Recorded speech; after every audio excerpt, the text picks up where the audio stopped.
সেই জন্য আল্লাহ রাসূল সাল্লাল্লাহু আলাইহি ওয়াসাল্লাম সকলে মহব্বতের সাথে দরুদ শরীফ পড়েন, সকলে পড়ি সাল্লাল্লাহু আলাইহি ওয়াসাল্লাম। সম্মানিত হাজিরিন, পবিত্র রমজান মাস অত্যন্ত বরকতপূর্ণ মাস, অত্যন্ত রহমতের মাস। এই রমজান মাসে আমাদের জন্য রহমত, বরকত, মাগফিরাত, নাজাত এগুলো আমাদের জন্য আমরা বিধিবদ্ধ করতেন। ঠিক না ভাই? আল্লাহ রাব্বুল আলামিন রমজান মাস সম্পর্কে আল্লাহ রাব্বুল আলামিন কালামুল্লাহ শরীফে বলেন, বিসমিল্লাহির রাহমানির রাহিম, ইয়া আইয়ুহাল্লাযীনা আমানু কুতিবা আলাইকুমুস সিয়ামু কামা কুতিবা আলাল লাযীনা মিন ক্বাবলিকুম লাআল্লাকুম তাত্তাকুন। হে ঈমানদারেরা শোনো, হে ঈমানদারেরা, কুতিবা আলাইকুমুস সিয়াম, তোমাদের উপরে রমজানের রোজা ফরজ করা হয়েছে। আল্লাহ রাব্বুল আলামিন ঈমানদারদেরকে ডেকে ডেকে বললেন যে তোমাদের উপরে রমজানের রোজা ফরজ করা হয়েছে। কামা কুতিবা আলাল লাযীনা মিন ক্বাবলিকুম, যেভাবে তোমাদের পূর্ববর্তী নবী রাসূলদের উপরে, পূর্ববর্তী জাতিসমূহের উপরে রমজানের রোজা ফরজ ছিল, এমনি করে তোমাদের উপরে রমজানের রোজা ফরজ করা হয়েছে। সুবহানাল্লাহ। রমজানের রোজা শুধু আমাদের উপরে ফরজ ছিল তাই না, ফরজ হয়েছে তাই নয়, পূর্ববর্তী নবী রাসূলদের জামানায় রমজান মাসের রোজা তাদের উপরে ছিল। লাআল্লাকুম তাত্তাকুন, আল্লাহ রাব্বুল আলামিন বলে দিলেন এই রমজানের রোজার উপকারিতা, রমজানের রোজা দ্বারা কি হবে? আল্লাহ রাব্বুল আলামিন বলে দিলেন লাআল্লাকুম তাত্তাকুন, যাতে করে তোমরা রমজানের রোজা দ্বারা মুত্তাকি হতে পারো। সুবহানাল্লাহ। রমজানের রোজা রাখলে, রমজানের রোজা দ্বারা বান্দা মুত্তাকি হয়, আল্লাহ ওয়ালা হয়ে যায়, আল্লাহর ভয় তার অন্তরে প্রবেশ করে। সুবহানাল্লাহ। এই রমজানের রোজাগুলো অত্যন্ত গুরুত্বপূর্ণ। আল্লাহ নবী সাল্লাল্লাহু আলাইহি ওয়াসাল্লাম হাদিসে বলেছেন, মান সামা রমাদানা ঈমানান ওয়া ইহতিসাবান গুফিরা লাহু মা তাকদ্দামা মিন যামবিহি, যে ব্যক্তি রমজানের রোজাগুলো সওয়াবের আশায়, নিয়তের খালি সওয়াবের আশায়, ঈমানের সাথে সওয়াবের আশায় রমজানের রোজাগুলো রাখবে, তার জীবনের পূর্ববর্তী সমস্ত গুনাহগুলো আল্লাহ রাব্বুল আলামিন মাফ করে দিবেন। সুবহানাল্লাহ। ومن قام رمضان إيمانا واحتسابا غفر له ما تقدم من ذنبه, আর যে ব্যক্তি রমজান মাসে রাত্রিবেলায় তারাবি নামাজ পড়বে, রাত্রিবেলাতে জাগরণ করে ইবাদত করবে, তার জিন্দেগির পিছনের সমস্ত গুনাহগুলো আল্লাহ রাব্বুল আলামিন মাফ করে দিবেন। সুবহানাল্লাহ। ومن قام ليلة القدر إيمانا واحتسابا غفر له ما تقدم من ذنبه, যে ব্যক্তি লাইলাতুল কদর রাত্রিতে দাঁড়ায় দাঁড়ায় নফল ইবাদত করবে, তার জিন্দেগির সমস্ত গুনাহগুলো আল্লাহ রাব্বুল আলামিন মাফ করে দিবেন। সুবহানাল্লাহ। এই তিনটা গ্যারান্টি আমরা রমজান মাসে, ঠিক আছে? এখন যদি রমজান রোজা রাখবে, তার পিছনে সমস্ত গুনাহগুলো আল্লাহ মাফ করে দিবেন। সুবহানাল্লাহ। দুই নম্বর যে তারাবি নামাজ পড়বে, তার জীবনে প্রতিদিন তার জীবনের সমস্ত গুনাহগুলো মাফ করে দিবেন। তিন নম্বর যে লাইলাতুল কদরের নামাজ পড়বে, এই তার জীবনের সব গুনাহগুলো মাফ করে দিবেন। সুবহানাল্লাহ। তিনটাই এক মাসের মধ্যে, রমজান মাসের মধ্যে, ঠিক না ভাই? এই তিনটা ফজিলত আমরা পাই, ঠিক না ভাই? এই জন্য তিনটা ফজিলত, তিনটা গুরুত্বপূর্ণ জিনিস এগুলো আমরা আমল করতে হবে, ঠিক না ভাই? আল্লাহ নবী সাল্লাল্লাহু আলাইহি ওয়াসাল্লামের একটা হাদিস, মুসলিম শরীফের প্রথম খণ্ড 354 নম্বর পৃষ্ঠায় একটা হাদিস। আল্লাহ নবী সাল্লাল্লাহু আলাইহি ওয়াসাল্লামের কাছে সাহাবায়ে কেরামগণ বসা রইলেন। আবু হুরায়রা রাদিয়াল্লাহু তাআলা হাদিস বর্ণনা করেন, জাআ রাজুলুন ইলা নবী সাল্লাল্লাহু আলাইহি ওয়াসাল্লাম, আল্লাহ নবী সাল্লাল্লাহু আলাইহি ওয়াসাল্লামের কাছে একজন সাহাবী আসলেন, এসে বললেন, ইয়া রাসূলুল্লাহ, ইয়া হাবিবাল্লাহ, ওয়া হালাকতু ইয়া রাসূলুল্লাহ, ইয়া রাসূলুল্লাহ, ইয়া হাবিবাল্লাহ, আমি ধ্বংস হয়ে গেছি। আল্লাহু আকবার। রমজানের রোজা রাখছে, রোজা রেখে দৌড়ে নবী দিতে চায়, এসে বলে, ইয়া রাসূলুল্লাহ, ইয়া হাবিবাল্লাহ, আমি ধ্বংস হয়ে গেছি। রাসূল সাল্লাল্লাহু আলাইহি ওয়াসাল্লাম জিজ্ঞেস করলেন, হে আমার সাহাবী, কিসে তোমাকে ধ্বংস করতে দিল? মা হালাকাতা, তোমাকে ধ্বংস করলো, কি কারণে তুমি ধ্বংস হয়ে গেলা, তুমি আমাকে বলো। আল্লাহ রাসূল সাল্লাল্লাহু আলাইহি ওয়াসাল্লামের সাহাবী ডাক দিয়ে বলতেছেন, ইয়া রাসূলুল্লাহ, ইয়া হাবিবাল্লাহ, আমি রমজান মাসে রোজা রেখেছি, রমজান মাসে রোজা রাখা অবস্থায় আমি আমার স্ত্রীর কাছে গিয়েছি, ইয়া রাসূলুল্লাহ ইয়া হাবিবাল্লাহ, আমি তো ধ্বংস হয়ে গেছি, আমি তো জাহান্নামে হয়ে যাব। আল্লাহু আকবার। সাহাবায়ে কেরামরা কত ভয় পাইতেন। আর এখন আমাদের আমরা এমন ইমানদার, রমজান মাসে আমরা একটু কাজ করি, একটু বদলা দিই বা একটু কর্ম করা লাগে, কর্মের দোহাই দিয়ে রমজানের ভালো লাগে। আসেনি এরকম মুসলমান? আসেনি? কোনো নয়। এই হাদিসটা শুনেন, যে হাদিসটা যদি শুনেন আপনি চিন্তা করবেন যে একটা রোজা কত বড় অপরাধ, একটা রোজা ভাঙা কত বড় শাস্তি, একটা রোজার কাফারা কত কত ভয়ানক। হাদিসটা কেমন শুনবেন? আল্লাহ রাসূল সাল্লাল্লাহু আলাইহি ওয়াসাল্লামের কাছে প্রশ্ন করলেন, ইয়া রাসূলুল্লাহ ইয়া হাবিবাল্লাহ, আমি তো ধ্বংস হয়ে গেছি, আমার এর থেকে এই রোজার কাফারা আদায় করার কোনো পথ আছে কিনা? আমি কিন্তু রমজান মাসে রোজা রেখে আমার স্ত্রী থেকে বিয়ে করতে পারি না, স্ত্রীর কাছে গিয়েছি, ইয়া রাসূলুল্লাহ ইয়া হাবিবাল্লাহ, এর কাফারা কি? আমি কিভাবে এরকম একটা রোজা কাফারা আমি আদায় করতে পারবো? আমার রাসূল সাল্লাল্লাহু আলাইহি ওয়াসাল্লাম ডাকতে বলেন, আমার সাহাবী, হাল তাজিদু মা তা'তাকিফু তা'তিকু রাকাবাতান, ইয়া আমার সাহাবী, তোমার কাছে কোনো গোলাম আছে নাকি যে গোলামকে তুমি আযাদ করে দিতে পারবা? একটা গোলাম তুমি আযাদ করতে পারবা, তাহলে তোমার আযাদ আল্লাহ বলে, ইয়া রাসূলুল্লাহ ইয়া হাবিবাল্লাহ, আমার কোনো গোলাম নাই, আমি তো গরীব মানুষ, আমার কোনো গোলাম নাই, সব বড় লিখে গোলাম আযাদ করব, গোলাম আযাদ করতে পারতাম তাহলে আমি করতাম, আমি তো গোলাম আযাদ করতে পারবো না, অন্য কোনো কথা আছে? এবার রাসূল বলতেছেন, হে আমার সাহাবী, ফাহাল তাস্তাতিউ আন তাসুমা শাহরাইনি মুতাতাবিআইন, হে আমার সাহাবী, তুমি একটানা 60টা রোজা রাখতে পারবা নি? চিন্তা করেন, একটা রোজা মানতে 60টা রোজা রাখতে, নকল রোজা, রমজান মাস ছাড়া অন্য সময় টানা 60টা রোজা, আর একটা রোজা যদি বাইরে গেলা 30টা রাখছে, 59টা রাখছে, একটা রোজা বেশি রাখছে, তারপরে আবার ফলো করে বলা একটা রোজার কাফারা 60টা রোজা, যদি মধ্যখানে বিরতি দেওয়া যায়, এখন তাহলে ভেঙে ফেলে আবার ফলো থেকে আবার শুরু করতে হবে, এইভাবে 60টা রোজা করলো। চিন্তা করেন কত ভয়ানক। আমরা রোজা কত আনন্দের সাথে ছেড়ে দিই, আনন্দের সাথে ছেড়ে দিই, একটু উসিলা পেলে ছেড়ে দিই, আমার গ্যাস্ট্রিক, আমার ডায়াবেটিস, আমার এই সেই সব কত উসিলা, আমার শ্বাসকষ্ট, আমার ওই উসিলা শেষ নাই। আবার অনেক মানুষ আছে রমজান বড়তে ঘুম ভাঙে না, হুজুর এত টাকা রাখি মাইক দিয়ে বিভিন্ন দিকে টাকা রাখি করে, তারপরে ওই ব্যক্তি ঘুম ভাঙে না, ঘুম ভাঙে না, সেহরি শুধু খাইতে পারে নাই, রমজানের রোজা রাখে না, রোজা নাউজুবিল্লাহ। সেহরি খাওয়া হচ্ছে সুন্নাত, সেহরি খাইতে পারে না, না পারে, রোজা রাখা ফরজ, রোজা রাখতে হবে। সেহরি খাওয়া কি সুন্নাত, যদি সেহরি না খেতে পারেন আপনার গুনাহ হবে না, সেহরি খান নাই রোজা রাখতে হবে। আপনি সদর থেকে শুরু করে সব ইফতার পর্যন্ত রোজা রাখতে হবে। আপনি এরকম মনে করলে হবে না যে সেহরি খেলে রোজা রাখা হবে না, এরকম আপনার কোনো বিধান নাই। বিধান হচ্ছে রোজা রাখা। আল্লাহ রাসূল সাল্লাল্লাহু আলাইহি ওয়াসাল্লাম বলেছেন, আমার সাহাবীরা ইহুদি নাসারা রোজা রাখে, কিন্তু তাদের পার্থক্য হচ্ছে তারা রাতে সেহরি করে না, রাত্রে জাগরণ করে না। তোমরা ইহুদি নাসারাদের বিরুদ্ধে করো, অর্থাৎ রাত্রিবেলা তোমরা সেহরি করো। সুবহানাল্লাহ। ইহুদি নাসারাদের বিরুদ্ধে আচরণ মুসলমানদের আমরা। আবার আমার নবী সাল্লাল্লাহু আলাইহি ওয়াসাল্লাম হাদিস শরীফে বলেছেন, সাহারু আইনা সাহার সুরা বারাকাতুন, হে আমার সাহাবীরা তোমরা সাহারি খাও, কেন সাহারিতে অত্যন্ত বরকত রয়েছে। সুবহানাল্লাহ। তাহলে আমরা কি চাই না আমাদের জীবনটা বরকতময় হয়ে যাক? যদি আমরা চাই তাহলে বরকত রাখতে সাহারি করতে হবে।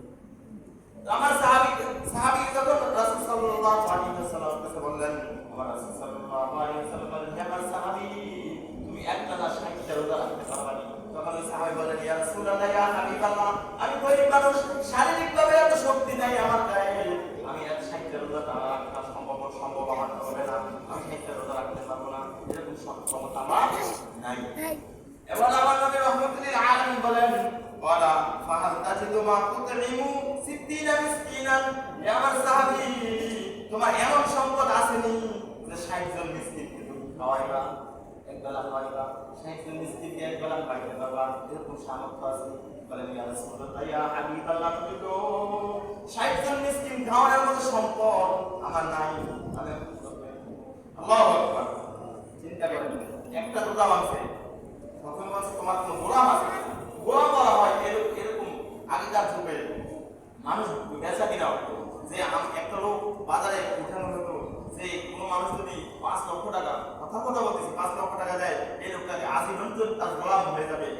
মুক্তিপণ হিসেবে যদি সে কোনো কারণে বা তার আত্মীয় স্বজন 5 লক্ষ টাকা দিতে পারে, তাহলে সে আবার মুক্ত হয়ে যায়। এইগুলো গোলাম মানে কর্মচারী, তাকে দিয়ে সমস্ত কাজকর্ম করানো হয় এবং এই গোলামকে মালিকের সম্পত্তি হিসেবে ধরা হয়। এরকম একজন গোলামকে যদি মুক্ত করে দেওয়া হয়, একদম মুক্তি, আজকে তুমি ছেলে মুক্তি, তুমি বাড়িতে চলে যাও, আর গোলামি করা লাগবে না, কাজ করা লাগবে না, তাহলে রোজার কাফারা। 2 নম্বর হচ্ছে একটানা 60 রোজা রাখতে হবে, কোনো বিরতিতে মধ্যে ফেলা যাবে না। একটা রোজা ভঙ্গ করেছে আবার শুরু থেকে গড়া শুরু করতে হবে এরকম কথা। 3 নম্বর হচ্ছে যে 60 জন মিসকিনকে খাওয়াইতে হবে একটা রোজার জন্য। চিন্তা করেন 30টা রোজার জন্য 60, প্রত্যেক রোজার জন্য 60 জন মিসকিন যদি খাওয়া লাগে, কত অর্থ দরকার, কত সম্পদের দরকার। 30টা রোজা, কত বহু মুসলমান আছে 30টা রোজা রাখতে পারে, বহু মুসলমান বুড়া হয়ে যেতেছে, বুড়া এখনো কিন্তু 30টা রোজা রাখে, আমলে নাই, বাপ দাদাও শিখে নাই, মা বাবাও আমলে ছিল না, ছোট থাকতে মা বাবা শিখে নাই, আর এই ছেলে সন্তানের শরীর নষ্ট হয়ে যাবো, স্বাস্থ্য লাগিয়ে যাবে, এরকম। এই কারণে সেও আমল করে, তার সন্তানকে আমল শিখে না। আসেনি চিন্তা করেন, একটা রোজার কাফারা 60 জন মিসকিনকে খাওয়াইতে হবে, কত অর্থ দরকার। 60 জন মিসকিনকে খাওয়াইলে, একজন মানুষকে মেহমানদারি করলে একবেলা কত খাবার আছে। তখন আল্লাহ রাসূল সাল্লাল্লাহু আলাইহি ওয়াসাল্লামের কাছে বলতেছে, সাহাবী বলতেছে, ইয়া রাসূলুল্লাহ, ইয়া হাবিবাল্লাহ, নবী গো, এরকম সম্পদ আমার নাই। তখন আল্লাহ রাসূল সাল্লাল্লাহু আলাইহি ওয়াসাল্লাম বলেন, সাহাবী তুমি বসো। সুবহানাল্লাহ। কিছুক্ষণ পর আল্লাহ রাসূল সাল্লাল্লাহু আলাইহি ওয়াসাল্লামের কাছে একজন সাহাবী এক ঝুড়ি ভরে অনেকগুলো খেজুর নিয়ে আসলেন। তিনি আমার রাসূলকে হাদিয়া দিলেন, ইয়া রাসূলুল্লাহ, ইয়া হাবিবাল্লাহ, এই হাদিয়াগুলো আপনার জন্য। সুবহানাল্লাহ। হাদিয়া দেওয়া সুন্নাত, সুন্নাত। দেখেন বিশ্বাস বিরুদ্ধে 3টা হাদিয়া দিই, আরে মনে আমাদের হাদিয়া দিই, হাদিয়া দেওয়া সুন্নাত, সুন্নাত। আল্লাহ রাসূলকে সাহাবায়ে কেরাম হাদিয়া দিতেন এক ঝুড়ি করে, বড় হাদিসের কিতাবে বড় ঝুড়ি ভর্তি খেজুর। তখন আমার রাসূল ডাক দিলেন, আমার সাহাবীরা শুনো। সেই সাহাবী প্রশ্ন করেছিলেন, ওই সাহাবী কোথায়? এভাবে রাসূলের আশেপাশে সর্বসময় সদা সময় সাহাবায়ে কেরাম এভাবে বসে থাকতেন, হাদিস শুনতেন, কোরআন নাযিল হলে কোরআন মুখস্থ করতেন। সুবহানাল্লাহ। এভাবে মজলিস করে বসে থাকতেন। 2-3 দিনও এভাবে খাবার ছাড়া রাসূলের চেহারার দিকে তাকাইয়া সাহাবায়ে কেরাম বসে থাকতেন। খাবারের ক্ষুধা কষ্ট ভুলে যেতেন, খাবারকে খাওয়া লাগবে এটাও ভুলে যেতেন। কেমন ছিলেন আমার রাসূল? সুবহানাল্লাহ। তখন আমার ওই সাহাবীকে বললেন, এ সাহাবী বললেন, ইয়া রাসূলুল্লাহ, ইয়া হাবিবাল্লাহ, আমি উপস্থিত। বললেন, এই খেজুরগুলো নিয়ে যাও, এই খেজুরগুলো নিয়ে গরিবদের মধ্যে বন্টন করতে থাকো, গরিবদেরকে দিয়ে দাও। যদি এই খেজুরগুলো গরিবদেরকে দিয়ে দাও, তোমার রোজার কাফারা আদায় হবে। আল্লাহু আকবার। তখন ওই সাহাবী বললেন, ইয়া রাসূলুল্লাহ, ইয়া হাবিবাল্লাহ, নবী গো, মদিনার মধ্যে আমার চেয়ে গরিব যে ব্যক্তি, তাকে এই খেজুরগুলো দিব নাকি? বলেন, হ্যাঁ, তোমার চেয়ে গরিব যে ব্যক্তি আছে, তাকে এই খেজুরগুলো দিব। বললেন, ইয়া রাসূলুল্লাহ, ইয়া হাবিবাল্লাহ, নবী গো, মদিনার মধ্যে আমার চেয়ে গরিব, আমার চেয়ে অভাবী আর কোন সাহাবী নাই। সুবহানাল্লাহ। আমার চেয়ে গরিব আর কোন মুসলমান নাই। রাসূল সাল্লাল্লাহু আলাইহি ওয়াসাল্লাম এই কথা শোনার সাথে সাথে মুস্কি হেসে দিলেন। সাহাবায়ে কেরাম বললেন, আমার রাসূলের সুন্দর মুস্কি হাসি দিলেন, আমার রাসূলের সামনে দাঁত মোবারকগুলো দেখা গিয়েছিল। সুবহানাল্লাহ। তারপর আমার নবী রাহমাতুল্লিল আলামিন বললেন, হে আমার সাহাবী, তুমি যে করি তোমার পরিবারের মধ্যে খেজুরগুলো বন্টন করে দাও। সুবহানাল্লাহ। অর্থাৎ তোমার পরিবার নিয়ে তুমি খাও, তোমার রোজা কাফারা আদায় হয়ে যাবে। সুবহানাল্লাহ। আমার রাসূল যা বলতেন সেটাই শরীয়ত হয়ে যেত, আমার রাসূল যেটাও নির্দেশ দিতেন সেটাই বিধান হয়ে যেত। সুবহানাল্লাহ। চিন্তা করেন, এই যে হাদিসটা কেন উল্লেখ করলাম? আমরা যে রোজাগুলো ছেড়ে দেই, একটা রোজার কাফারা 60 দিন রোজা থেকে আদায়, 60 দিন রোজা রেখে আদায় করতে হবে। একটা রোজার কাফারা 60 দিন রোজা রাখতে পারেন না, 60 দিন মিসকিন কি খাওয়াইতে হবে। আবার গোলাম থাকে, গোলাম আজাদ করে। চিন্তা করেন কত একটা রোজার কত গুরুত্ব, কত ফজিলত। আজকে আমি একটু ব্যতিক্রম ধর্মী একটু কিছু আলোচনা করবো। এই আলোচনাগুলো আমাদের সমাজে সঞ্চালিত দরকার। ফজিলত তো আমরা শুনি, কোরআন হাদিসের ফজিলত অনেক শুনি, কিন্তু এই যে রোজা আল্লাহ রাব্বুল আলামিন কেন আমাদেরকে নাযিল করলেন, কেন আমাদেরকে রোজা ফরজ করলেন, আমাদের একটু জানা দরকার আছে। প্রথমত এই রোজা আল্লাহ রাব্বুল আলামিন আমাদের উপর এই ফরজ করলেন, এক নাম্বার কারণ হচ্ছে রোজার মাধ্যমে আল্লাহ রাব্বুল আলামিনের সন্তুষ্টি অর্জন করা। আর প্রত্যেক মুসলমান, প্রত্যেক ইমানদার একমাত্র চাওয়া, একমাত্র মনের আকাঙ্ক্ষা হচ্ছে আল্লাহ রাব্বুল আলামিন যাতে তার উপরে রাজি খুশি থাকে, আল্লাহ রাসূল যাতে তার উপরে রাজি খুশি থাকে। ঠিক না ভাই? আমরা যত আমল করি আল্লাহ রাজি খুশি করানোর জন্য। ঠিক না ভাই? যে আল্লাহ নবী সাল্লাল্লাহু আলাইহি ওয়াসাল্লাম হাদিসে কুদসির মধ্যে এসেছে, আস-সাওমু লি ওয়া আনা আজজি বিহি। আল্লাহ রাব্বুল আলামিন বলেছেন যে রমজানের রোজা হচ্ছে আমার জন্য, আর আমি নিজে, আল্লাহ নিজেই এই রোজা প্রতিদিন দেন। সুবহানাল্লাহ। সুতরাং বোঝা যায় রোজা মাধ্যমে আল্লাহ রাব্বুল আলামিনের নৈকট্য হাসিল করা যায়, আল্লাহ রাব্বুল আলামিনের সন্তুষ্টি লাভ করা যায়। ঠিক না ভাই? দুই নাম্বার যেটা আল্লাহ রাব্বুল আলামিন রোজা ফরজ করলেন, রোজার মাধ্যমে তাকওয়া অর্জন করা যায়। যেটা আল্লাহ রাব্বুল আলামিন বলে দিলেন লাআল্লাকুম তাত্তাকুন, যাতে করে তোমরা মুত্তাকি হতে পারো। তারা আমরা বুঝতে পারি যে রমজানের রোজার মাধ্যমে মুত্তাকি হওয়া যাবে, তাকওয়া অর্জন হওয়া যাবে। আর আল্লাহ রাব্বুল আলামিন এই রমজানের রোজার মাধ্যমে অফুরন্ত রহমত বরকত নাযিল হয়, অফুরন্ত রহমতের বাগিচা হয়ে যাবে। রহমত ছাড়া আমাদের জীবনটা কখনো কামিয়াব হবে না। আল্লাহ রাসূল সাল্লাল্লাহু আলাইহি ওয়াসাল্লাম বলেছেন, ইদা দাখালা রমাদান ফুতিহাত আবওয়াবুর রাহমা। সুবহানাল্লাহ। যখন রমজান মাস আসে আল্লাহ পাক রব্বুল আলামিন আসমানের রহমতের দরজাগুলো খুলে দেয়। সুবহানাল্লাহ। বৃষ্টি যেভাবে পড়তে থাকে, বৃষ্টি যেভাবে কোনো গাছ পাথর কোনো জায়গায় পড়া বন্ধ হয় না, এইভাবে রমজান মাসে রোজাদারের উপর অসংখ্য রহমত এভাবে বৃষ্টির মতো পড়তে থাকে। সুবহানাল্লাহ। আর এই রমজানের রোজা জাহান্নাম থেকে মুক্তির একটা মাধ্যম। আল্লাহ নবী সাল্লাল্লাহু আলাইহি ওয়াসাল্লাম বলেছেন, ইদা দাখালা রমাদান ফুতিহাত আবওয়াবুর রাহমা ওয়া গুলিকাত আবওয়াবু জাহান্নাম। এই রমজান মাসের ফজিলতের কারণে, বরকতের কারণে আল্লাহ রাব্বুল আলামিন জাহান্নামের দরজাগুলো বন্ধ করে দেয়। সুবহানাল্লাহ। অন্য হাদিস শরীফে এসেছে, আসিয়ামু জুন্নাতুন, যে রমজানের রোজা হচ্ছে জাহান্নাম থেকে বাঁচার জন্য একটা ঢাল স্বরূপ। সুবহানাল্লাহ। আমাদের এই রমজান মাসের রোজা যারা মুমিন বান্দা, একজন মুসলমান বান্দার অন্তরে যত রকমের প্রবৃত্তি আছে, খারাপ যত স্বভাব আছে, মনের যত রোগ আছে, সমস্ত রোগ বেড়া থেকে বান্দা থেকে যায়। সুবহানাল্লাহ। মানুষের মনে রোগ আছে না? যেমন হিংসা মানুষের মনের একটা রোগ, লোভ একটা মানুষের অন্তরের রোগ, কৃপণতা একটা অন্তরের রোগ, এরকম টাকাপড়ি বড়াই, গর্ব অহংকার, এটাও মানুষের একটা অন্তরের রোগ। এবং অন্যের ভালো দেখলে যার অন্তরে সয় না, একটা মানুষ ভালো চাকরি পেয়েছে, আপনার অন্তরে যখন সয় না, বুঝতে হবে আপনার অন্তরটা রোগে আক্রান্ত হয়ে গেছে। মুসলমানের ভালো দেখলে মুসলমানের যখন সয় না, একজন মুসলমানের ক্ষতি হইতেছে, ক্ষতি হওয়ার অবস্থা যদি আরেক মুসলমান কাজটা বাধা না দেয়, তখন বুঝতে হবে তার অন্তর হয়ে গেছে। এই অন্তরের যত রোগ আছে, স্বভাবজনিত যত রোগ আছে, সমস্ত রোগগুলা এই রমজানের রোজা দ্বারা দূর হয়ে যায়। দেখবেন সে এত কৃপণের কৃপণ, সে মানুষকে কি কয় ফকিরের খাদ্য সে বাঁধবে না। এরকম মানুষের রমজান মাসে কিন্তু একটু দান করতে পারে। দেখনি রমজান মাস আসলে এই অন্তরের রোগটি একটু কমে যায়। আপনি যদি চিন্তা করে দেখেন, রমজান মাসে যেভাবে সারা বাংলাদেশের সহ পৃথিবীর মানুষ যেভাবে চলাফেরা করে, এমনি যদি রমজান ছাড়া সমস্ত বাকি 11 মাস যদি এভাবে চলতো, শান্তি আর শান্তি বিরাজ করতো। শান্তি আর শান্তি বিরাজ করতো। রমজান মাসে একজন মুমিন একটু ভালো মন্দ রান্না করলে আরেকজন মুমিনকে দাওয়াত দিয়ে খাওয়া, একজন মুমিন আরেকজন মুমিনকে ইফতারি দেয়, একজন মুমিন আরেকজন মুমিনকে সাহায্য সহযোগিতা করে। ভাই আপনার কোনো কিছু লাগবে, ভাই আপনাকে একটু বাজার করে দেবে। এরকম যত সাহায্য সহযোগিতা, সহানুভূতি মানুষ মানুষের প্রতি করে। তেমনি যদি সারা বছর করতো, মানুষের কোনো বিপদ থাকতো না, মানুষ দুঃখ কষ্ট থাকতো না, পৃথিবীতে শান্তি আর শান্তি বিরাজ করতো। আবার রমজান মাসে পঞ্চ ইন্দ্রিয়ের যত চাহিদা আছে, সমস্ত চাহিদাগুলো নিয়ন্ত্রণ করা যায়। মানুষের 5টা ইন্দ্রিয় আছে, এই 5টা ইন্দ্রিয়র যত চাহিদা আছে, সমস্ত চাহিদাগুলা রমজান মাসে করা যায়।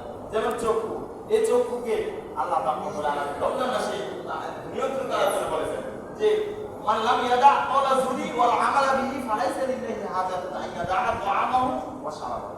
যে ব্যক্তি মন্দ কাজ থেকে নিজেকে ফেরাইতে পারলো না, রোজা রাখলো ঠিক, কিন্তু তার রোজা দ্বারা আল্লাহর কাছে কোনো সন্তুষ্টি নাই। যেমন আপনার চক্ষু পঞ্চ ইন্দ্রিয়ের এক ইন্দ্রিয়, চক্ষু, নাক, আপনার জিহ্বা, আপনার কান, আপনার শরীরের ত্বক, এই পাঁচটা অঙ্গকে একসাথে বলা হয় পঞ্চ ইন্দ্রিয়। এই চক্ষু দ্বারা হারাম জিনিসের দিকে দৃষ্টিপাত করা হারাম। রমজান মাসে যদি কেউ রোজা রেখে হারাম জিনিস দিকে তাকায়, এই হারাম জিনিস হবে, তাহলে ওই ব্যক্তি রমজানের রোজা কোনো কাজে আসবে না। আবার কান দিয়ে যদি অশ্লীল জিনিস শুনে, গান বাদ্য শুনে, বিপদ শেখায় শুনে, তাহলে তার রোজা কোনো কাজে আসবে না। সব কথা রমজান মাসে শোনা যাবে। একটা মানুষ বিপদ করতেছে আপনার কাছে বসে বসে, আপনি রমজান মাসে উঠে যাবেন, তার সাথে বসবেন না। ও মানুষের স্বভাবে আছে, কিন্তু মানুষ পাইলে যাবতীয় বিপদ শুরু করে, অমুকের দোষ, তমুকের দোষ, তমুকের দোষ, দোকানদারে জায়গায় বসবে, মানুষের সমালোচনা নিয়ে তার দিন কাটে। কোনো কাজ নাই, সমালোচনা করে তার কোনো লাভও নাই, তার পেটও ভরে না, কিন্তু সমালোচনা করে দিয়ে যায়। মনে হয় যে তাকে লক্ষ লক্ষ টাকা বেতন দিয়ে পুরস্কার দেওয়ার জন্য তাকে রেডি করে দিচ্ছে, তুমি মানুষের সমালোচনা করো। এরকম কিছু সমালোচক মানুষ আছে না, কোনো কাজ নাই, কোনো উপকার নাই, ফায়দা নাই, তারপরেও মানুষের সমালোচনা নিয়ে গেছে, সমালোচনা। আমার রমজান মাসে এক মাস রোজা রাখার দ্বারা মানুষ যাবতীয় অশ্লীল অন্যায় আচরণ, যাবতীয় কু অভ্যাস থেকে মানুষ বেঁচে থাকে। ঠিক নেই, যত কু অভ্যাস আছে সমস্ত কু অভ্যাস থেকে মানুষ রমজান মাসে বেঁচে থাকে। এই এক মাসের দ্বারা মানুষ চায় সারা জীবন সে অভ্যাসটা রাখতে পারবে। যদি এক মাসে পালন করছে, এক মাস পালন করার দ্বারা সারা জীবন সে কি করতে পারবে, এই অভ্যাসটা রাখতে পারবে। যেমনি একটা ধরেন, একটা মানুষকে যখন প্রশ্ন করেন, ভাই আপনি সিগারেট খাওয়া কেন করেন না, বিড়ি খাওয়া কেন করেন না, সে বলবে ভাই এটা থাকতে পারে না, বহুত চেষ্টা করছে, পান খাওয়া থাকতে পারে না, জলটা খাওয়া থাকতে পারে না। সে ব্যক্তি রমজান মাসে কিন্তু রোজা রাখে, সারাদিন কিন্তু না খেয়ে থাকতে পারে। যেহেতু সারাদিন না খেয়ে থাকতে পারে, সে ইচ্ছে করলে কিন্তু সারা বছর না খেয়ে থাকতে পারে। ইচ্ছা, মনের ইচ্ছে, যেহেতু রমজান মাস পারলো, সারা মাস কি পারবে না, সারা বছর পারবে না, ইচ্ছা করলেই পারবে, কিন্তু অসম্ভবের কিছু নাই। এই রমজান মাসে এটাই শিক্ষা দেয়, যাবতীয় কু অভ্যাস ত্যাগ করা। আল্লাহ রাসূল সাল্লাল্লাহু আলাইহি ওয়াসাল্লামের একটা হাদিস শরীফে রয়েছে যে আল্লাহ রাসূল সাল্লাল্লাহু আলাইহি ওয়াসাল্লাম বলেছেন, যে ব্যক্তি পেঁয়াজ অথবা রসুন খেল বা এই জাতীয় মশলা খাবার খেল, যে তার মুখে দুর্গন্ধ ছড়ায়, আল্লাহ রাসূল সাল্লাল্লাহু আলাইহি ওয়াসাল্লাম বলেন, ফালা ইয়াকরাবান্না মুসাল্লানা, যে সেই ব্যক্তি যেন আমাদের মসজিদে না আসে। বলেন নাউযুবিল্লাহ। কেন বললেন? কারণ একজন মুসলমানের পাশে আপনি দাঁড়াইয়া নামাজ পড়বেন, আপনি দাঁড়াইয়া আপনি সূরা পড়বেন, কিরাত করবেন, সুবহান রাব্বিয়াল আ'লা পড়বেন, সুবহান রাব্বিয়াল আযীম পড়বেন, আপনার মুখ থেকে দুর্গন্ধ বাইর হবে, পাশে যে মুসলমান আছে সেই মুসলমানের কষ্ট হবে। আরেক মুসলমান কষ্ট পাইবে। মুসলমানকে কষ্ট দেওয়া হারাম, মুসলমানকে কষ্ট দেওয়া হারাম। এই জন্য আল্লাহ রাসূল বলছেন, যতক্ষণ পর্যন্ত মুখে দুর্গন্ধ দূর না হবে, ততক্ষণ পর্যন্ত পেঁয়াজ রসুন, কাঁচা পেঁয়াজ রসুন খাওয়ার পরে যাতে মসজিদে না আসে, রাসূল নিষেধ করেছে। কাঁচা পেঁয়াজ রসুন তো হালাল না, পেঁয়াজ রসুন খাওয়া নিষেধ থাকে। হালাল হওয়ার কারণে দুর্গন্ধ, তারপরেও দুর্গন্ধের কারণে রাসূল বলছেন মসজিদে না আসে। কিন্তু আমাদের বহু মুসলিম ভাই আছে, আমাদের মধ্যে অস্বভাবগুলো আছে, সিগারেট টান না, সিগারেটটা মারে তাড়াতাড়ি অধিকার চলে আসে দাঁড়াইয়া মসজিদে, কিন্তু দুর্গন্ধের কারণে আরেক মুসলমান কষ্ট। ভাই আপনি মসজিদে আসার জন্য এত তাগিদ করেন, আপনার যদি নিষেধই বলছে, অন্য মুসলমান যাদের কষ্ট পাবে। আপনি দুর্গন্ধ দূর করেন, আপনার খাওয়া অভ্যাস আপনার আছে, দুর্গন্ধ দূর করেন, যে কোনো আপনি দুর্গন্ধ দূর করেন, ভালো মতো ব্রাশ করেন, ভালো মতো পরিষ্কার করেন, তারপরে আপনার দুর্গন্ধ করে যায়। কিন্তু না, মুসলমান বেশি কিছু বললে রাগ করে। যাই হোক, রমজান মাসে তারাই এগুলো সম্ভব। আবার রমজান মাসে এক মাস যদি আপনি সিয়াম সাধনা করেন, রমজান এক মাসে সিয়াম সাধনা মাধ্যমে শয়তানের সাথে একজন মুমিন বান্দার একটা যুদ্ধ ঘোষণা হয়ে যায়। রমজান মাসে শয়তান যেভাবে আটক থাকার কারণে আপনাকে ওয়াসওয়াসা দিতে পারে নাই, রমজানের পরে এসে আপনাকে রমজানের পরের দিন থেকে শুরু করবে আপনাকে ওয়াসওয়াসা দিতে। কিন্তু রমজানের এক মাস রোজা রাখার কারণে আপনি যেভাবে অনলাইন কাজ থেকে বিরত থাকেন নাই, গুনার কাছ থেকে আপনি অন্যের কাছ থেকে যেভাবে বিরত ছিলেন, সবের কাজগুলো করেছেন, রমজান মাসের পরে শয়তান ওয়াসওয়াসা দিলেও আপনার এই এক মাসের অভ্যাসের কারণে শয়তান আপনাকে সহজে ধোঁকা দিতে পারবে না, সহজে ধোঁকা দিতে পারবে না। আপনি চাইলেই এই অভ্যাসটা ধরে রাখতে পারবেন, ইবাদত করতে। আবার রমজান মাসে রোজা রাখার কারণে, এক মাস রোজা রাখার কারণে মন করে যে একটা ক্ষুধা অনুভূত হয়। বড় লোকের ক্ষুধা আছে, গরিবের ক্ষুধা আছে, আসেনি? বড় লোক মানুষের এই অনুভূতিটা আসে যে একজন গরিব, একজন অসহায়, একজন মিসকিন, একজন অভাবী, একজন ভিক্ষুক, সে হাত পাতে, না জানি তার ঘরে খাবার অবস্থা, না জানি চিন্তা আসে। পারে না। এরকম একটা অনুভূতি আসেনি। এই অনুভূতির মাধ্যমে মানুষের প্রতি মানুষের একটা সাহায্য সহায়তা প্রতি একটা কথা চিন্তা আসে। গরিবের প্রতি সাহায্য সাহায্য করার জন্য একটা আগ্রহ জাগে, মৃত্যুকে ভিক্ষা দেওয়ার জন্য একটা আগ্রহ জাগে। আসেনি। এটাই রমজানের শিক্ষা। এই জন্যই আল্লাহ রাব্বুল আলামিন রমজানের রোজাগুলো ফরজ করলেন। আমার রমজান মাসের রোজার মাধ্যমে আমাদের জীবনে যত গুনাহ আছে, অন্যায় আছে, অপরাধ আছে, সমস্ত অন্যায় অপরাধ গুনাহ থেকে ক্ষমা পাওয়া যায়। জিন্দেগির গুনাহ নিয়ে আমরা কেউ কিন্তু কবরে যাইতে চাই না, ঠিক চাই নাকি? সবাই চাই কবরে যাওয়ার আগে আমরা জিন্দেগির সমস্ত গুনাহকে আল্লাহ মাফ করে দেন। এই একটা মাধ্যম হচ্ছে রোজা। এই রোজার মাধ্যমে আল্লাহ রাব্বুল আলামিন ওয়াদা দিয়ে দিয়েছেন আপনার পিছনে সব গুনাহ মাফ করে দেবেন। তাহলে আপনি আমি কেন রোজা ছাড়বো? আপনি আমি এখনই নিয়ত করি যে আমাদের যদি জীবনে কোনো ত্রুটি বিচ্যুতি থাকে, এখনো এই রমজান মাসে অনেক মানুষ ত্রুটি বিচ্যুতি আছে, রমজান রোজাগুলো রাখতে পারে না। এই 12-13টা রোজা গেছে, এই রোজাগুলোর মধ্যে দুইটা কিন্তু আলাদা ছেড়ে দিচ্ছে। আপনি নিয়ত করেন বাকি যে রোজাগুলো আছে ইনশাআল্লাহ আমার জীবন যদি না যায় এভাবে নিয়ত করতে পারেন। নিয়ত করলেই আপনার আল্লাহ বরকত দিবেন। আমার এই রমজান মাসের রোজার মাধ্যমে আল্লাহ রাব্বুল আলামিনের জান্নাত লাভ করা যায়। আমরা সকল মুমিন চাই যাতে জান্নাতে ঢুকতে পারি। জান্নাতে থাকার ইচ্ছা সকল মুমিনের আছে, আসেনি? সকল মুমিন জান্নাত চাই, কারণ জান্নাতই আমাদের জন্য আল্লাহ রাব্বুল আলামিন তৈরি করে রেখেছেন। প্রত্যেক মুমিন জান্নাতে যাবে। তাহলে আল্লাহ রাসূল সাল্লাল্লাহু আলাইহি ওয়াসাল্লাম বলেছেন ফিল জান্নাতি সামানিয়াতু আবওয়াবিন, জান্নাতের মধ্যে 8টা গেট রয়েছে। মিনহা বাবুন ইউসাম্মা রায়্যান, তার মধ্যে এমন একটা গেট রয়েছে যে গেট দিয়ে রোজাদার ছাড়াও কেউ যাইতে পারে না। লা ইয়াদখুলুহু ইল্লা সায়িমুন, এই গেটটা শুধু রোজাদারের জন্য আল্লাহ রাব্বুল আলামিন বিশেষভাবে সাজায় রাখছে। সুবহানাল্লাহ। তাহলে এই গেট দিয়ে যত মুসলমান ঢুকবে তারা জান্নাত, সুবহান, তারা জান্নাতে চিরকাল থাকবে। আবার আল্লাহ রাব্বুল আলামিনের হুকুম আহকাম আপনি মানেন না মানেন, সারাদিন ক্ষুধার কষ্ট আপনার কাছে বেশি নাকি আল্লাহ রাব্বুল আলামিনের বিধান আপনার কাছে বেশি, এর একটা প্রমাণ কিন্তু এই রোজা, ঠিক না ভাই? দেখবেন পাঁচ ওয়াক্ত নামাজ পড়ো বা না পড়ো, বহু মুমিন এরকম আছে রমজানে একটা রোজা ছাড়ে না, এরকম আছে না?